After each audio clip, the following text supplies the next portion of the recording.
Nearly $70,000 a month in taxpayer money. That's how much the Massachusetts State Police spends to track troopers on the road. The GPS system is supposed to boost transparency and accountability, but 25 Investigates found it can be defeated with the flip of a switch. Here's investigative reporter Ted Daniel. We begin this story with a name you're likely familiar with, Michael Proctor. He's the former state police detective fired for conduct revealed in Karen Reed's first trial. I started looking into state police GPS tracking after learning how Proctor stayed off the radar with his. Michael Proctor was fired for his texts about Karen Reed and for what he did on an overtime shift, where he was making time and a half. You also investigated Michael Proctor for this allegation of drinking on duty, correct? I did. Proctor and Canton Police Detective Kevin Albert drove to the Cape in Proctor's unmarked cruiser. While investigating a cold case, they stopped for cold beers at Treehouse Brewery in Sandwich, and then dinner and more drinks at a restaurant in Hanover on the way home. Proctor's cruiser was equipped with a hardwired GPS tracker. State police began installing the devices in all of their vehicles in 2019. The initial cost, $225,000.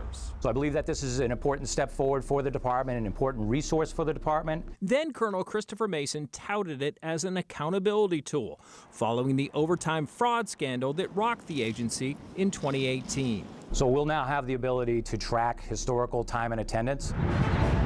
25 Investigates filed a public records request for Proctor's GPS data on the day he went to the Cape with Kevin Albert.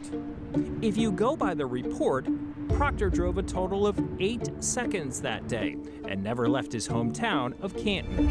The rest of his travels were never recorded. With a flip of a switch, he was able to turn his tracker off. And fair to say you found no violation or misconduct in that respect? Correct.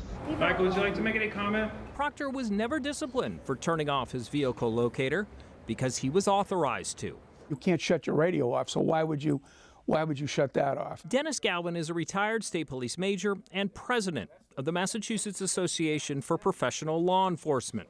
There are roughly 3,000 state police vehicles with GPS locators on the road. 25 Investigates found 418 of them have a kill switch.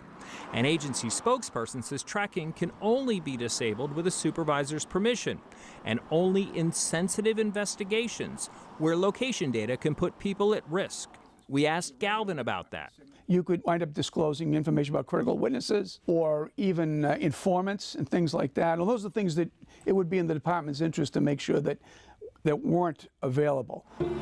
But the switch can be abused. A state police internal affairs report from 2021 says then Trooper Dwayne Correa had his gun stolen out of his unmarked cruiser following a night of drinking in Providence.